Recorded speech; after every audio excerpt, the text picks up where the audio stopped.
and welcome to tonight's edition of Race to Power. I am Isha Hanspal. Well, the world of politics is not without its twists and turns. But what is it that we are focusing on the show tonight? Joe Biden withdrew from United States' presidential race and endorsed Kamala Harris. The Vice President of the US now has a decision to make. As the Democratic National Convention nears, Harris has to pick a running mate. Jeffrey Caberservice will join us on the show to discuss United States' current political landscape. And the politics in the West Bank and Gaza has developments too. Historic ones at that. Palestinian factions Hamas and Fatah have signed a national unity agreement in Beijing. The deal is aimed at maintaining Palestinian control over Gaza once Israel's war on the enclave concludes. More on that too up ahead on the show.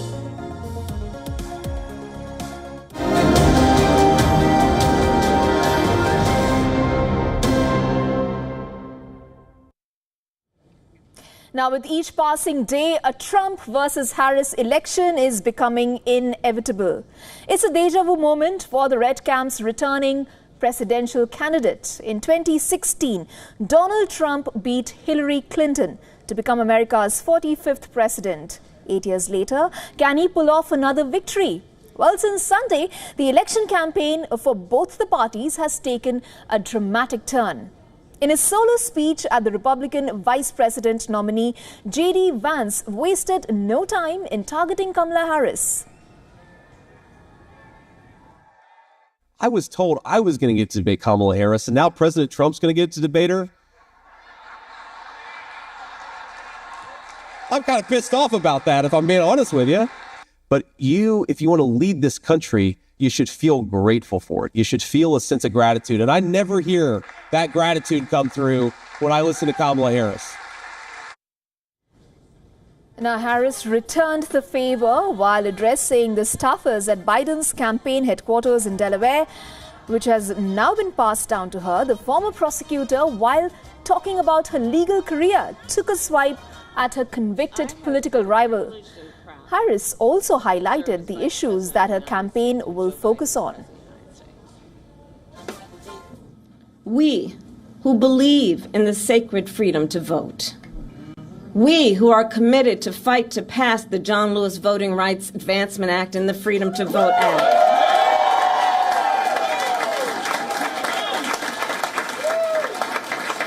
We who believe in the freedom to live safe from gun violence. And that's why we will work to pass universal background checks, red flag laws, and an assault weapons ban.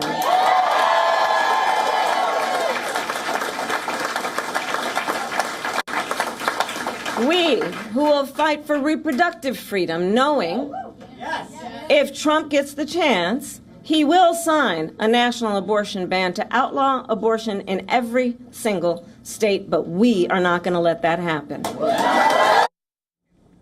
As Trump now goes up against a different rival than he initially had in mind, analysts and voters expect both campaigns to rake up issues closer to their respective parties. Now, with just over 100 days of rallies and campaigning left before elections on November 5th, let's take a look at the issues both sides will focus on. Well, Trump has previously slammed Joe Biden for his immigration policies, but with Harris up for president now, the spotlight shifts to her role on immigration and border policy. In 2021, Joe Biden had tasked Harris to examine the root causes of migration from Central America, including poverty, violence, and corruption. Of course, the Biden administration's foreign policy, particularly in the case of two active wars, will also be put under the scanner by Trump. The Republican has repeatedly slammed Biden over Washington's role in the Ukraine war and the impasse between the Israel-Hamas ceasefire deal. And of course, lastly, a lingering economic crisis, especially the cost of living, will be another issue that the Red Camp focuses on. Trump has repeatedly slammed Biden for worsening America's economic health through his policies since 2021. Well, let's now talk about Kamala Harris. For the 59-year-old female leader of color, abortion rights in the United States will become one of the biggest issues that the vice president will rake up against the Republicans. Now, to remind our viewers, Trump appointed 3 Supreme Court judges in his tenure, flipping the scales 6-3 in favor of a conservative majority. The same bench overturned the Roe v. Wade verdict, slashing abortion rights in America. Next up, gun laws. In March this year, Harris had announced a new office to implement the red flag gun control laws. The Republicans have historically backed America's guns lobby, and one of Trump's biggest donors are the National Rifles Association. Now, with the assassination bid on Trump, Harris will bring back the focus on gun violence and the need for stricter laws. And of course, lastly, the vice president has also spoken on voting rights amendments and has repeatedly urged the Congress to pass the Freedom to Vote Act and the John Lewis Voting Rights Advancement Act.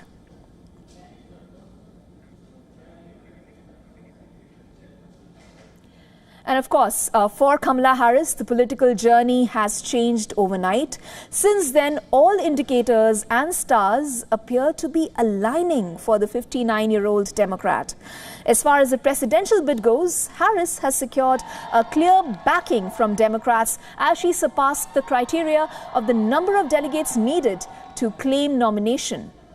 According to an Associated Press tally, 2,214 delegates have backed the vice president so far. The number is not final since the party is yet to formally choose its presidential candidate. So in the next 106 days, we have work to do. We have doors to knock on. We have people to talk to. We have phone calls to make. And we have an election to win. So, are you ready to get to work? Do we believe in freedom?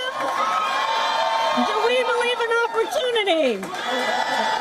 Do we believe in the promise of America? And are we willing to fight for it?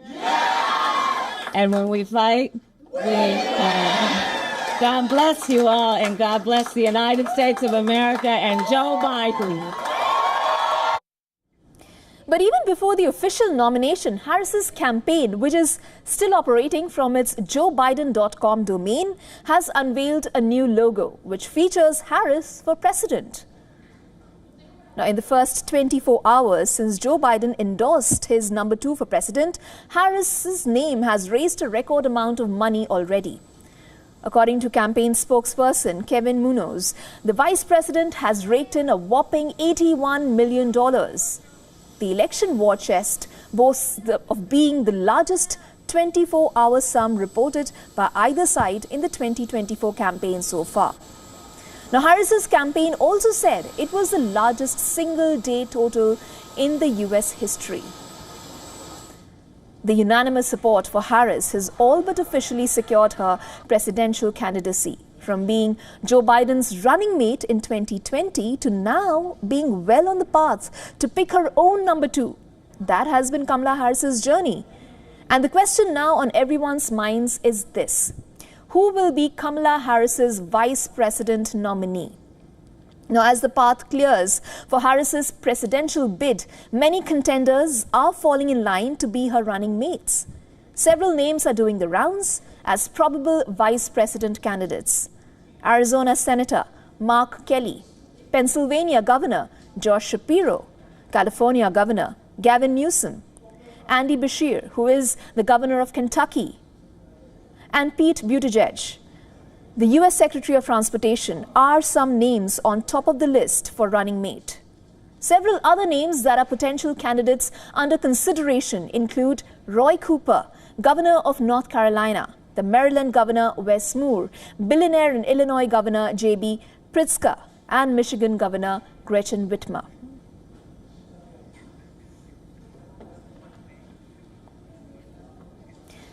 Now, for more on this, we are now joined by Jeffrey Caberservice. Jeffrey is the Vice President of the Political Studies at the Niskanen Center. He has also authored several books, and he's now joining us live from Virginia. Welcome to the show, Jeffrey. Hello, it's good to be with you. Very good to have you with us on the show. Now, of course, there are several senators and governors backing Harris and, of course, wanting to be her running mate. What do you think will be the criteria when Harris makes this very, very crucial decision and choice? So historically, the presidential campaigns have wanted to choose a vice presidential nominee who will balance the ticket. And although there has been some speculation among activists that someone like Michelle Obama or Hillary Clinton could be named to the ticket, that seems extremely unlikely. Even candidates like Gretchen Whitmer, who are popular candidates from states that the Democrats must win, would be unlikely, given that putting two women on the same ticket would probably not do the political job. So therefore, the people who are being talked about most seriously are people who would balance the Kamala Harris's status as a perceived progressive in the Democratic Party, as well as being a woman of color. So most of these candidates that people are talking about are white men who are from states that are under contention, swing states mostly. And therefore, I think the likeliest would be some of the governors that you mentioned, including Roy Cooper from North Carolina, including Andy Beshear from Kentucky, including Josh Shapiro from Pennsylvania. Also, what's on everyone's mind is what is the campaign going to look like for both the sides, for Kamala Harris and, of course, for Donald Trump as well? What is the road ahead from here on? I'm afraid this is going to be a very ugly campaign. Donald Trump historically has shown his harshest and most personal rhetoric when he is up against female candidates. And I think that will be the same. This is also a deeply divided country, and this election is going to bring that home. In some ways, you actually have in Trump versus Harris two equidistant, equally equipoised candidates. Trump stands for the parts of the country that Harris does not, and vice versa. Their positions, likewise, have very little in common. So I'm afraid it will be a rather harsh campaign. I think we can all be grateful that it will be relatively short. When you did speak about a harsh campaign, how do you think it will be for Kamala Harris now that she faces Donald Trump? So Kamala Harris has past experience as a prosecutor. And although it's hard to remember this, she actually was criticized by many progressives for being too harsh on crime.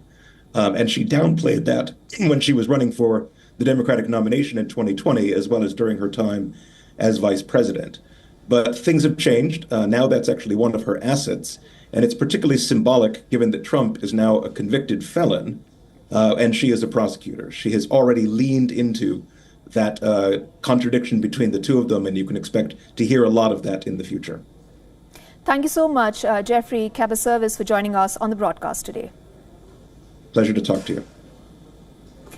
Well, moving on, a new wave of excitement appears to have engulfed the Blue camp and its supporters. Hollywood is no exception. Days after popular celebrities had stopped funding Biden's campaign, many have now lifted the embargo on Democrat financing, or the quote-unquote Dembargo, as many are calling it. Here's a report. Key Democratic fundraisers and celebrities in Hollywood appear to be throwing support behind Kamala Harris's U.S. presidential campaign, greeting President Biden's exit from the race with a sigh of relief. Often described as an ATM for Democrats, the world's film and TV capital in Los Angeles has long been an important source of the party's campaign funds. On Monday, rapper Cardi B, actors Jamie Lee Curtis and Viola Davis, and TV producer Shonda Rhimes threw their support behind the U.S. vice president. A spokesperson for Harris's campaign said on Monday it had raked in $81 million in the first 24 hours, the most for a single day in the 2024 campaign for either party.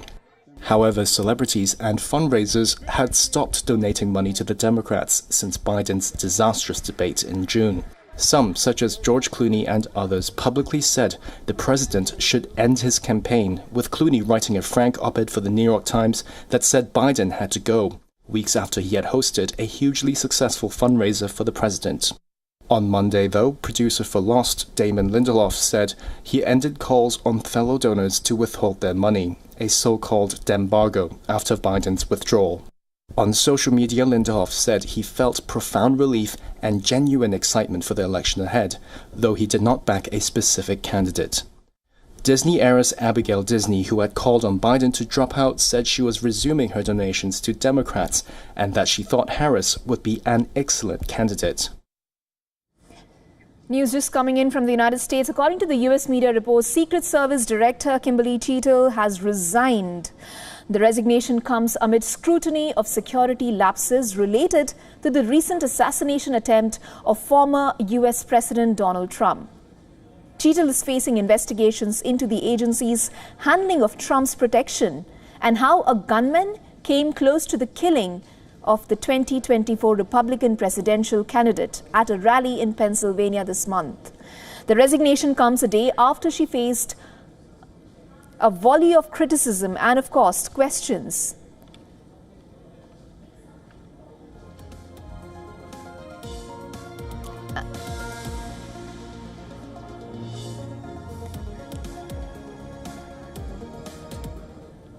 And of course, for the latest on this breaking story, we are now joined by our correspondent Susan Teherani, who is joining us live from New York.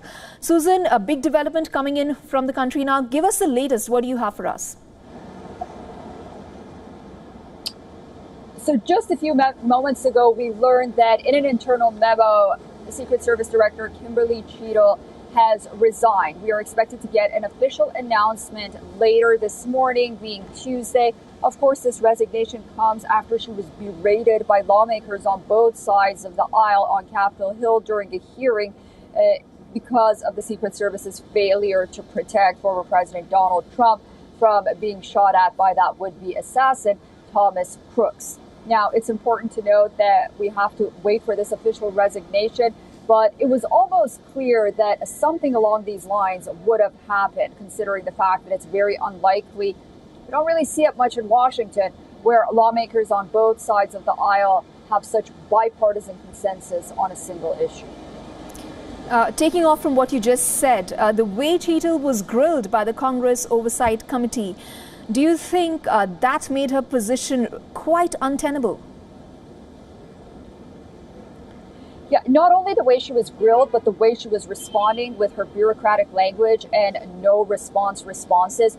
When you looked at her demeanor, it almost felt like she was overwhelmed and in a sense of shock, which is probably the worst message you can give out, not only to those members, but also the American public, as well as it was being live streamed across the United States and people were watching this hearing. So it was the tough questions indeed, but it was also the manner where she would not either willingly or unwillingly want to answer major questions about why there was such a faulty conduct during that day in Butler, Pennsylvania.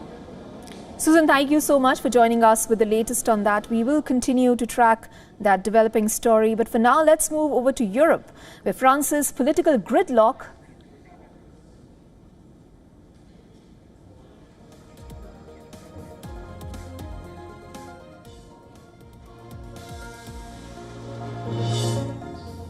All right, like we were saying, we now move over to Europe. Now, France's political gridlock continues weeks after elections concluded.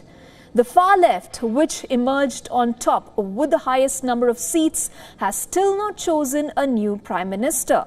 Coalition agreements also remain in limbo, but the far left is already making policy-related decisions. In the latest, the leftist France Unbowed Party has rolled the dice on Macron's pension policy. The party moved to scrap the contested pension changes and reverse the rise of the legal retirement age from 64 to 62. Now, since Macron's party tabled the reform, cancelling it has been one of the top goals of France's left-wing camp.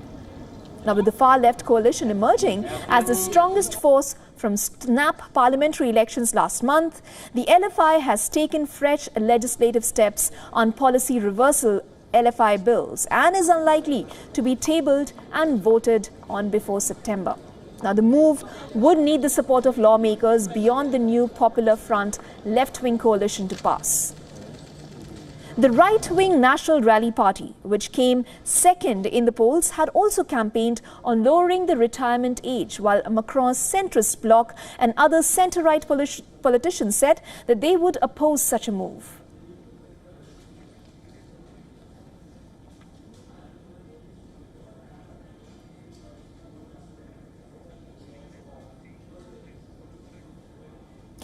Now, the political landscape for the West Bank in Gaza has taken a historic turn.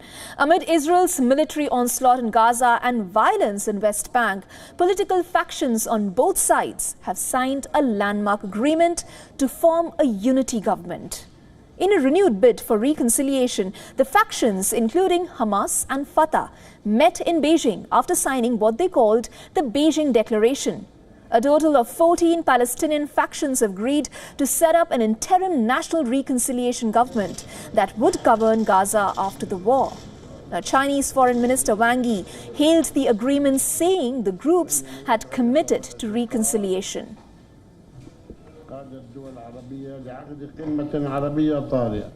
The core achievement is to make it clear that the Palestinian Liberation Organization is the sole legitimate representative of the Palestinian people. The most prominent highlight has been the agreement on forming an interim national reconciliation government around the post-war governance of Gaza. The strongest call is for the realization of a truly independent Palestinian nation in accordance with the relevant United Nations resolutions. Now, the Hamas and Fatah factions have been at odds since the former ousted Fatah from the Gaza Strip after winning the 2006 elections. Hamas has ruled Gaza since seizing control of it in 2007, while Fatah controls the Palestinian Authority, which has partial administrative control in the West Bank. Questions still remain unanswered, in fact, in terms of the provisions on the power-sharing agreement between the two sides.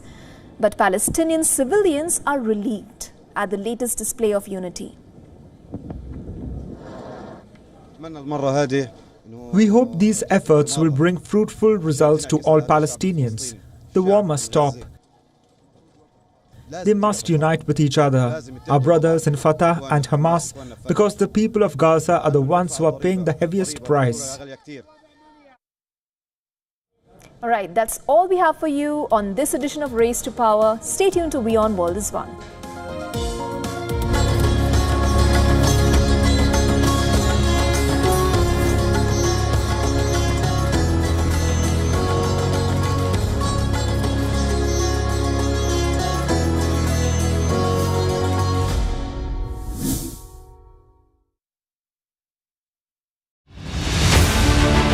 Faster, higher, stronger. Words that mean so much on a sporting pitch every 4 years. Olympic medal ने मुझे ये सिखाया कि किस तरीके से अपने आप को संभालना है. The world's best sporting talents are assembling in Paris later this month. The quest for an Olympic medal is sport's greatest pursuit.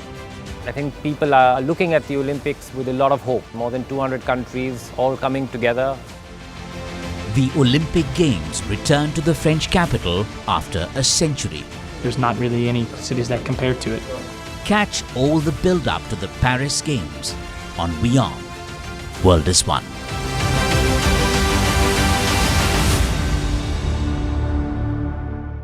YO1 Health Resort is unique, the only one of its kind. Experience the 4 paths of natural wellness: yoga, Ayurveda, acupuncture, and naturopathy. Each uniquely customized program improves the whole person to make every person whole. Come to YO1 Health Resort. Make your reservation at yo1.com.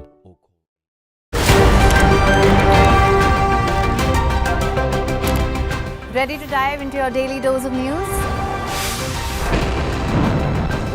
Bringing you what's trending in the West and all that's setting trends in the East.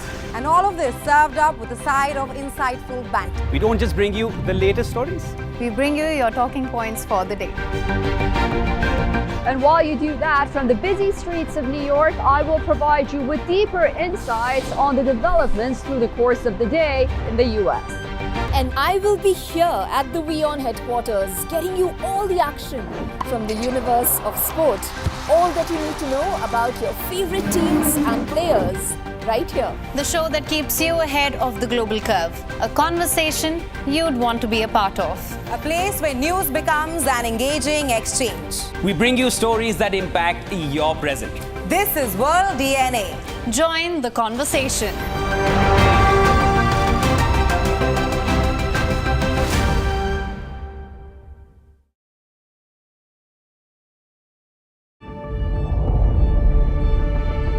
The Earth is sending distress signals. Wildfires, droughts, and melting glaciers. Can we reverse the damage? Explore the harrowing effects of climate change. It's a wake-up call. Global emergency. Climate Tracker on WION World is One.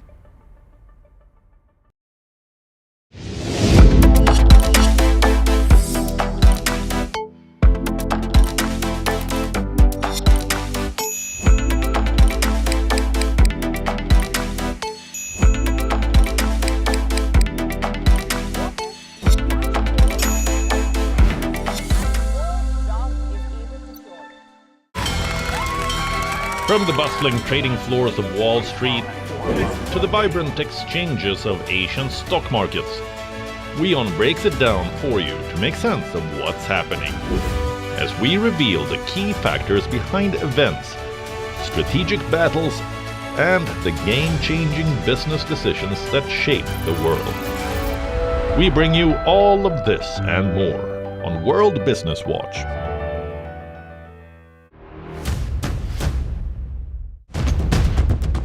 Economic turmoil and global unrest have cast a shadow over President Joe Biden's approval ratings. The rockets are continuing to be fired by Hamas in Gaza, although at a slower rate than previously. So, right now, we are with the volunteers from the Aleppo municipality. They are still trying to go to the rescue for the people they can find out. India has emerged as a major diplomatic force at the world stage. The rising cost of living in Nigeria continues to impact citizens from all walks of life. The citizens of Gujarat witnessed a mega roadshow here in the city of Ahmedabad.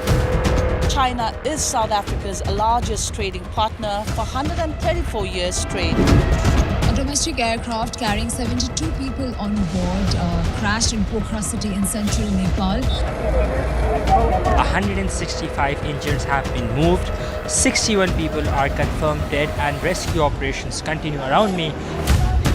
After receiving an entire season's rainfall in a span of 48 hours, Chennai city has literally been brought to its knees. For WION, World is One.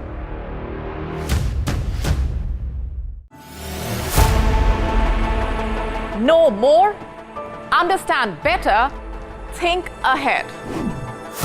Hello and a very warm welcome. You are watching Gravitas with me, Molly Gambhir.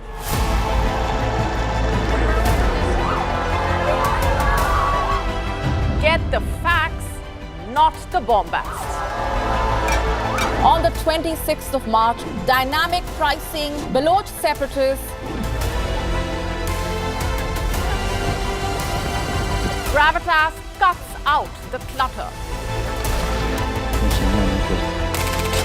Gravitas keeps calm when others scream. Gravitas brings news to life.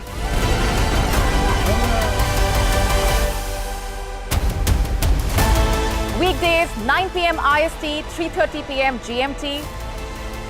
Gravitas. Seeing is believing.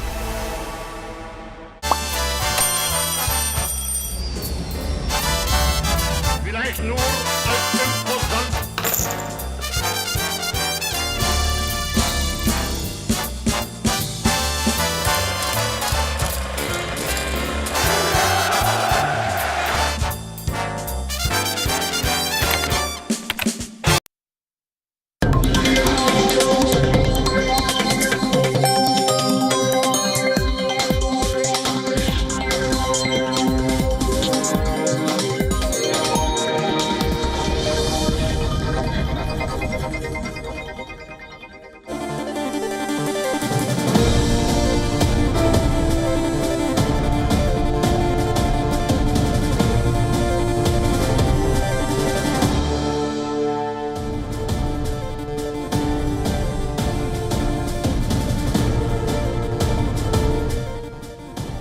Hello and welcome. You're watching Fine Print. My name is Mohammed Saleh, and let's start this broadcast by taking a quick look at what is making headlines at this hour.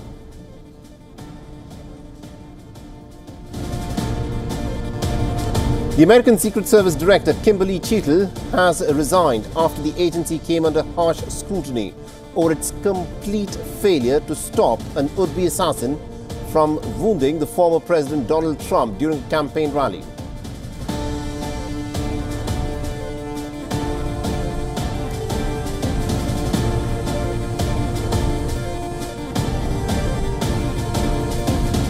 The Ukrainian Foreign Minister Dmitry Kuleba says that it is important for Ukraine and China, an ally of Russia, to speak directly about plans to resolve the conflict in Ukraine.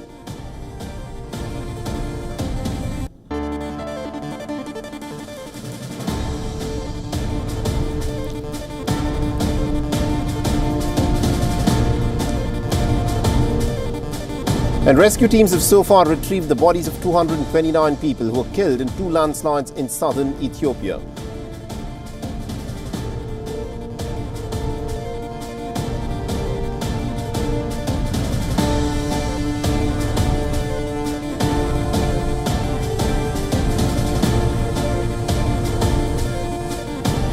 Hundreds of protesters take to the streets across the Kenyan towns in defiance of a police ban, the latest in a series of demonstrations that rocked the East African nation.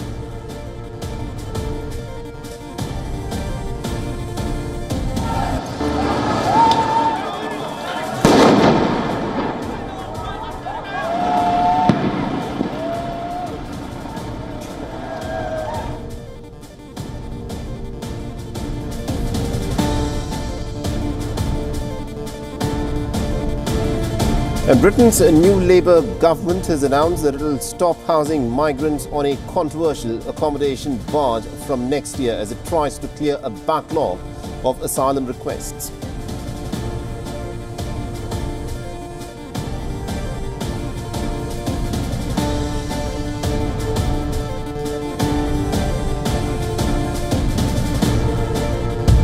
Qatar Airways orders 20 Boeing 777-9 long-haul aircraft worth $8.8 billion at list prices, boosting the US aviation giant in the second day of the Farnborough Air Show.